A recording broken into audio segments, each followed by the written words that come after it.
մենք միասին ուսումնասիրեցինք Մայիսյան հերոսամարտերը, ես ուզում եմ ձեզ մտանում մեկ հարց տալ։ Ինչ տվեց այդ ճակատամարտը։ Հաղթանակը մեզ ինչ տվեց, ինչի բերեց։ Խնդրեմ։ Իմ կարծիքով Մայիսյան հերոսամարտերի ընթացքում, թեպետ Ղարաքիլիսայի ընթացքում մենք պարտություն կրեցինք, սակայն Սարդարապետի և Բաշապարանի կռիվը մեզ օգուտ եկավ և մենք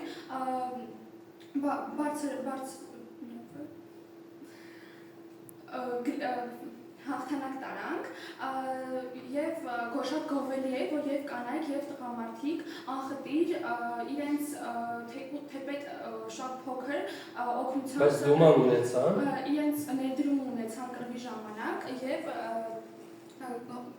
օգնեցին ինչով կարողացան։ Շատ լավ, ապրեք։ Ուրիշ ավելացուներ, համեցեք։ Հա ժողովուրդը եղածից էլ ավելի համախմբվեց, որի արդյունքում մենք կարողացանք պահպանել մեր տարածքով փոքր հայրենիքը և բացի դրանից 1045 թվականին, երբ մենք կորցրել ենք մեր անկախությունը, սակայն 1918 թվականին Մայիսյան հերոսամարտերից հետո մենք կրկին ձեռք բերեցինք մեր անկախությունը և ավելին մենք ճանաչվեցինք որպես Հայաստանի Հանրապետություն։ Որպես Հանրապետություն, ապրեք։ Ուրիշ ավելացուներ, համեցեք։ Մայիսյան հերոսամարտը մեզ տվեց հաղթանակ, ընդգծված տարածք և մենք դարձանք պետություն։ Այսպիսի մեկ հարց ձեզ, հաջորդ հարցը։ Ինչ առանցքային դեր ունեցավ ճակատամարտը։ Որն էր առանցքային դերը։ Համեցեք։ Առանցքային դերն այն է, որ պատերազմի ժամանակ լուծվելու էր հայ ժողովրդի լինել և չլինելու հարցը։ Գոյության հարցը։ Ուրիշ ավելացուներ։ Համեցեք։ Հայ ժողովուրդը միախմբավորվեց, զինվորից մինչև գյուղացի, թեկուզ անչափահասները, բոլորը միախմբվեցին և դարձել Այո, ովքերի զորեն զեն բռնել։ Եվ դարձել մեծ բանակ։ Վերջ։ Ուրիշ։ Համեցեք։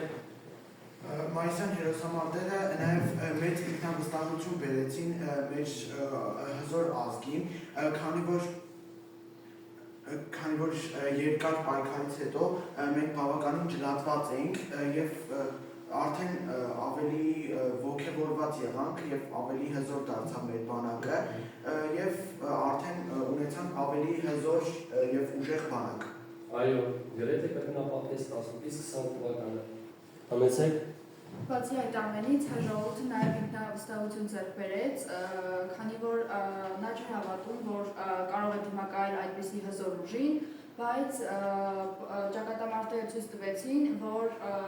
թեև նա չունի հզոր բանակ, բայց հակառակորդի դեմ կարող է պայքար մղել իր ոգով, համախմբվածությամբ։ համախմբվածությամբ։ Ուրիշ։ Էլ ավելացումներ, միտքը, ինչ առանցքային դեր ունեցավ։ Համեցեք։ Ռուսական բանակը դուրս եկավ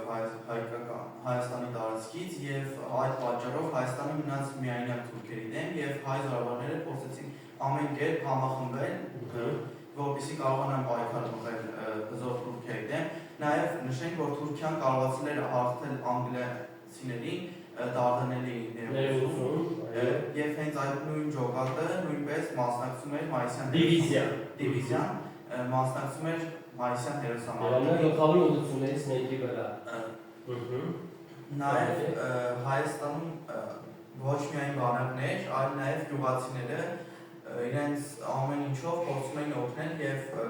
կռիվ էին մղում թուրքերի դեմ և հենց այդ պատճառով էլ մենք կարողացանք հաղթանակ տանել Մայիսյան հրամանատարները որտեղից էին։ Մենք ո՞նց ձեռբերեցին նմանատիպ հրամանատարներ, որտեղից նրանք հայտնվեցին։ Մենք այդպիսի հրամանատարներ ձեռք բերեցինք տարբեր ռուսական բանակից մնացին, վերադարձան հայկական, այո, կամավորական ջոկատների հրամանատարներ։ Ռուսական բանակից վերադարձան կամավորական ջոկատների հրամանատարական կազմը, որոնք և ինչ արեցին, համադրեցին հայկական բանակ։ Հայկական բանակ։ Ձեր աշակերտները, երբ Հայաստանը հռչակվեց որպես անկախ հանրապետություն։ Ամենսեք։ Հայաստանը որպես անկախ պետություն հռչակվեց 1918 թվականի մայիսի 28-ին։ Շատ լավ։ Ավելացումներ։ Ավարտվեց 1920 թվականի դեկտեմբերի 2-ին Հայաստանը մտավ ԽՍՀՄ։ ԽՍՀՄ երկրորդ։ Ուրիշ ավելացումներ։ Հայաստանի Հանրապետության առաջին վարչապետը եղել է Հովհաննես Գաբրիելին, իսկ ռազմական Նախարարը։ նախարարը եղել է Հովհաննես Հախվերձյան։ Հախվերձյանը։ Շատ լավ։ Տեսեք։ Առաջարկում են բաժանել դասանը խմբերի, 4 խմբերի, որոնք պետք է յուրաքանչյուր ստանան առանձին առաջադրանք։ Թե ինչ առաջադրանք, ես հաջորդիվ կասեմ։ Ինչ առաջարկություններ կան խմբերի բաժանման մասին։ Առաջարկում շարքերի բաժանեք։ Ինչպես նստված եք հիմա։ Համաձայն են բոլորը։ Նստեք։ Հիմա խմբերին տանք մենք անվանումներ, Մայիսյան հերոսամարտի խմբավորների հրամանատարների անուններ։ Ընտրեք ամեն մեկը ձեր թիմը ինչպես կուզենաք որ կոչվի։ Համեցեք դուք։ Խումբը կոչվի Նժդեհ։ Գարեգին Նժդեհյանով, այո։ Ձեր խումբը Դանիել Բեկպիրիմյանի։ Շատ լավ Պիրիմյանի խումբը։ Ձերը Նժդեհի խումբը։ Ձերը Մեր խումբը կկոչվի Նազարբեկյանի խումբ։ շատ ապրեք։ Ձերը շատ լավ։ Հիմա ես ձեզ կբաժանեմ խղճեր, որտեղ կաշխատեք խմբերով։ Յուրաքանչյուրը ես հիմա կտամ առաջադրանք ուղղություններով, առաջին ուղղություն, թուրքերի հարձակման, երկրորդ ուղղություն, իրենց զորատեսակը, հրամանատարները, թվականակը եւ առաջադրանքը։ Եվ նրանց դեմ մեր հայկական ստորաբաժանումներից, որ ստորաբաժանման հրամանատարներն են կանել եւ թվո եւ աշխարհազորի հետ միասին ինչ կան։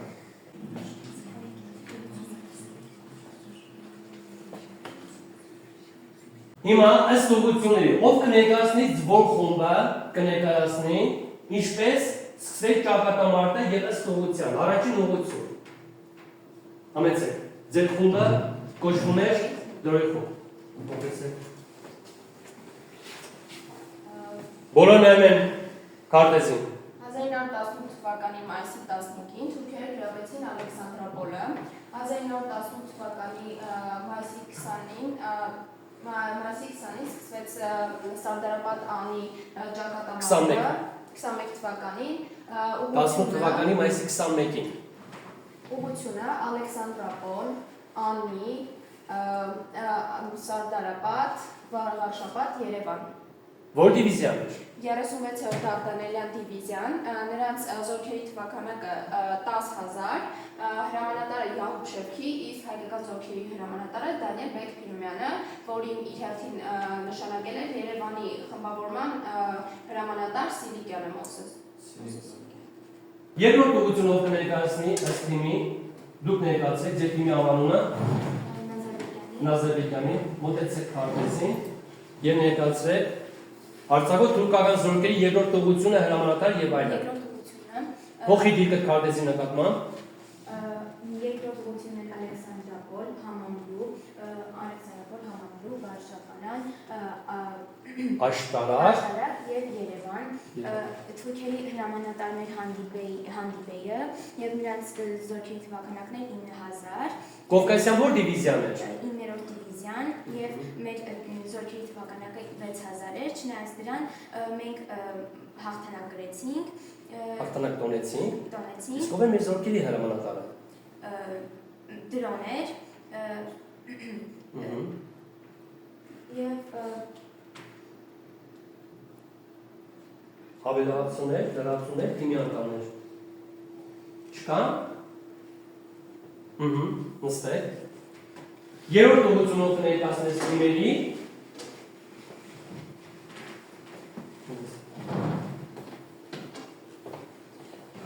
Երրորդ Հարակիլիսայի ճակատամարտը տեղի ունեցել 1918 թվականի մայիսի 24-ից 28-ը, թուրքական զորքերի հրամանատարը Ջավադ Փաշա 10,000 զորքով, իսկ Կովկասյան որ դիվիզիան էր։ Կովկասյան 11-րդ դիվիզիա, իսկ մեր զորքերի հրամանատարը Ալեքսանդր Բեյ Մամիկոնյան 6000 զորքով։ Ուղղությունը Ալեքսանդրապոլ, Համամրու, Հարակիլիսա,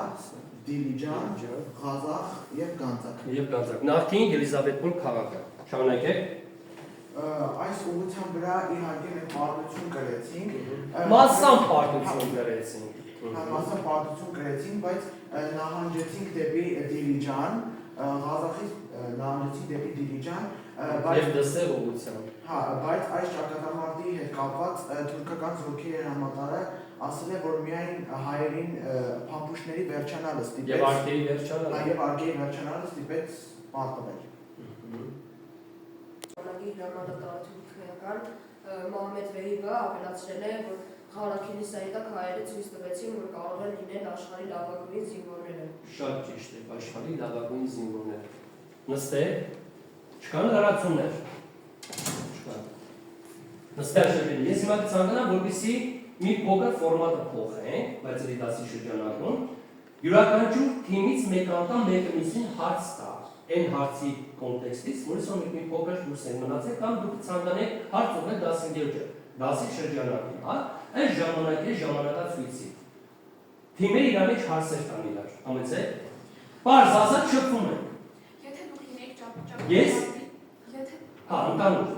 Խմբին է վերաբերում, այո։ լինեք ճակատամարտի ընթացքում լրագրող, ապա ինչպես կլուսաբանեք ընթացքը։ Այսինքն այդ ժամանակահատվածում լինի լրագրողներ, մեկ դար առաջ լինի լրագրող, հետաքրքիր հարց է։ Ով կպատասխանի, համեցեք։ Ինչ վերաբերում է Մայիսյան։ Պատրաստեք լրացումներ անելու։ Ինչ վերաբերում է Մայիսյան հերոսամարտերին, այդ ժամանակ եթե ես լինեի լուսաբանող, կարևոր նյութ, որ պետք է իմանա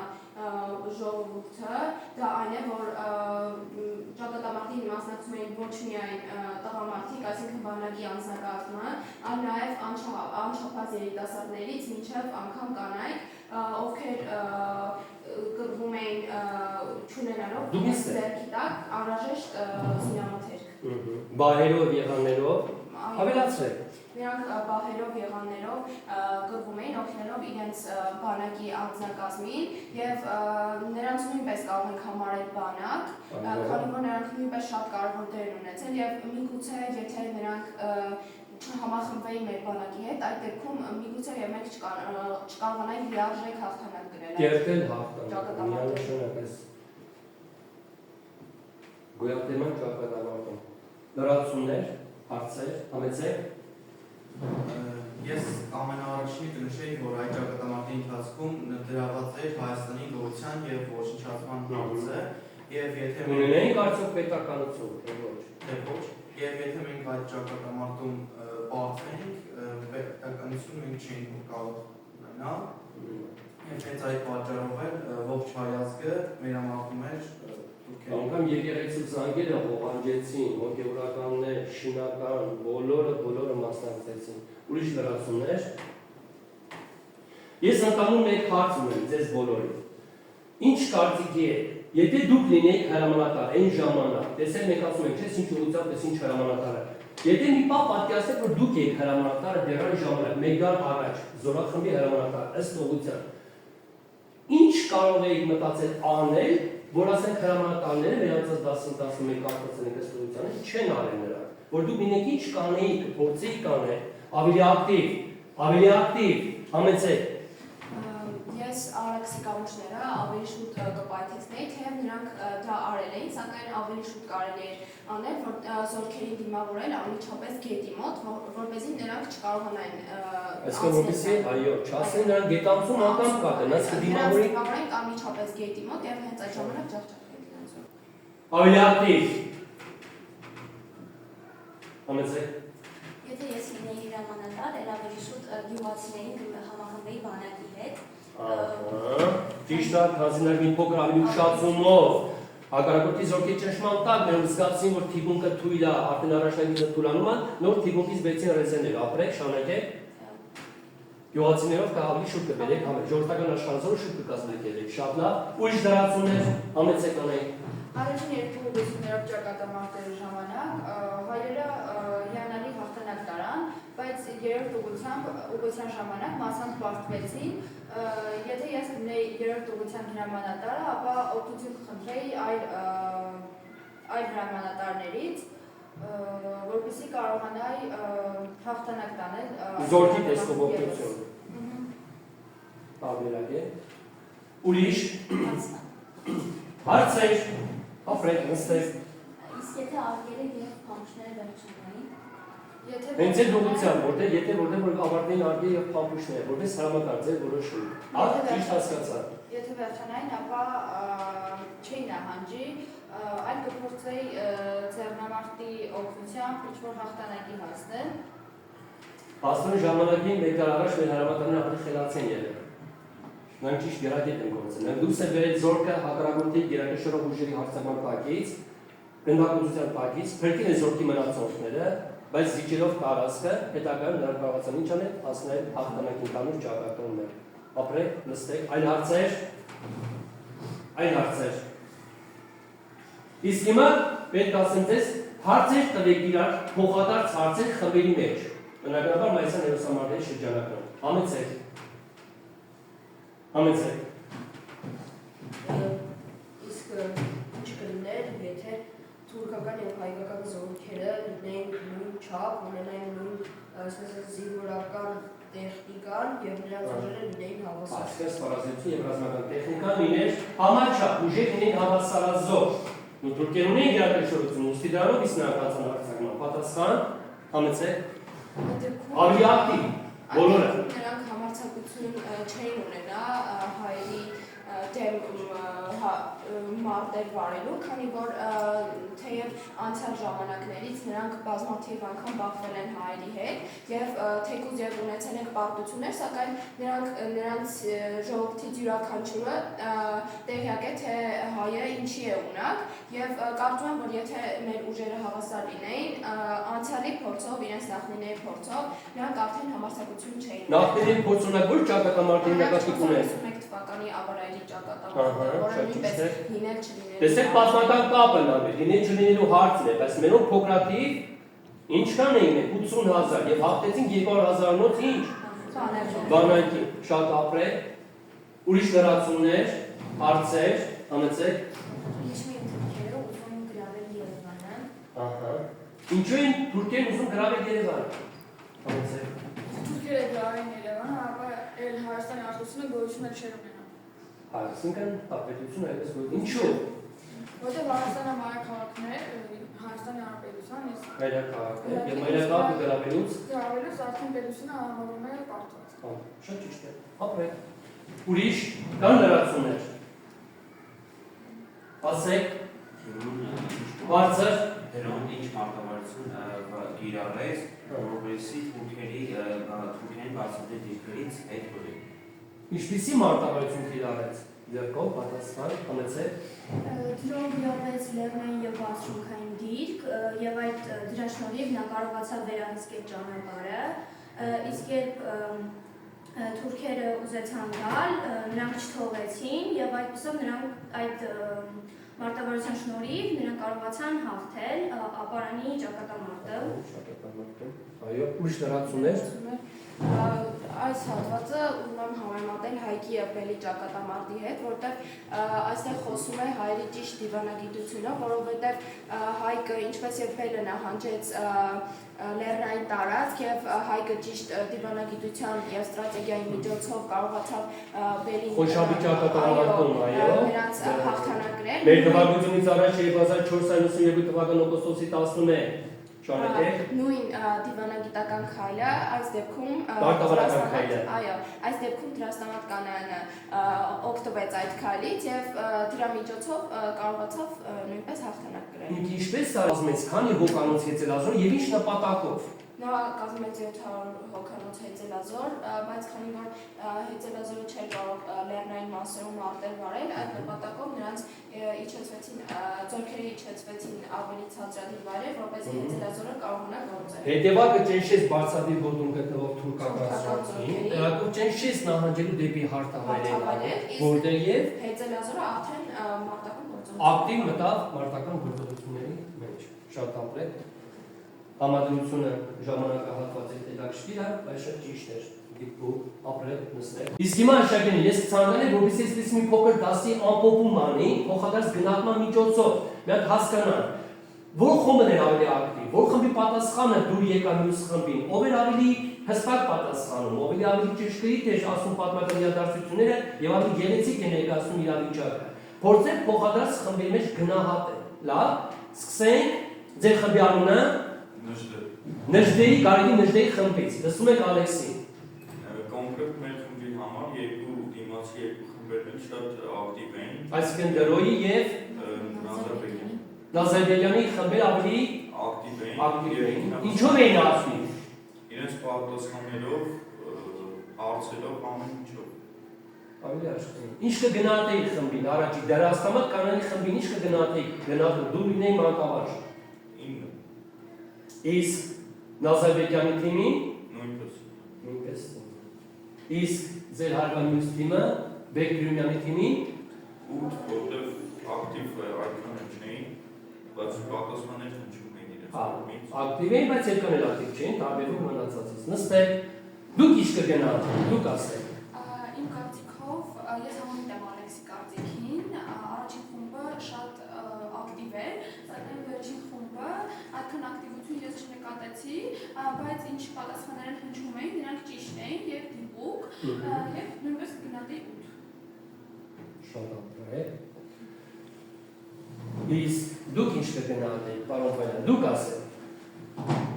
Ես նրանց համամիտ եմ, առաջին եւ երկու խմբերը ավելի ակտիվ էին, անմատնացած։ Ինչ կգնահատեիք դերասանական կանոնի թիմին, խմբին։ Նազարբեկյանի թիմին նույնպես 9 է։ Ձեր թիմին ինչ կգնահատեիք դուք, ձեզ։ Ես մտածում եմ, որ մեր թիմը ավելի ակտիվ չէ, պասիվ էր, մնացած թիմերի, սակայն հարցերի պատասխաններ եւ հարցեր բոլոր թիմերից էլ հնչում էին։ Հնչում են, շատ ճիշտ է։ Ապրեք, նստեք։ Երաշակին, 10-ի ամփոփան հետ մեկտեղ ես ցանկանամ ամենավերջում տեսնենք եւ դիտարկենք Հարաբանց մայիսյան լուսամարտերում հաղթանակ կրած մեր լեգենդար հրամանատարական կազմի նկարները ընդանուր էլեկտրոնային մայիսյանի բանի վրա, պրոյեկտորի վրա։ Վարդան ջան, խնդրում եմ լույսը անջատեք։ Ուշադրություն դեպի էկրանին։ Դրաստանատ Կանայան, երրորդ ուղղության հրամանատար, ռազմական 4 նախարար, Թովմաս Նազարբեկյան, մեր բանակային կորպուսի հրամանատար, որը հաղթեց երրորդ թուրքական դաշնային բանակիատար մարշալ Մեհմեդ Բեյլին, Դանիել Բեկիրումյան, Սարդարապատի ուղղության լեգենդար հրամանատարներից։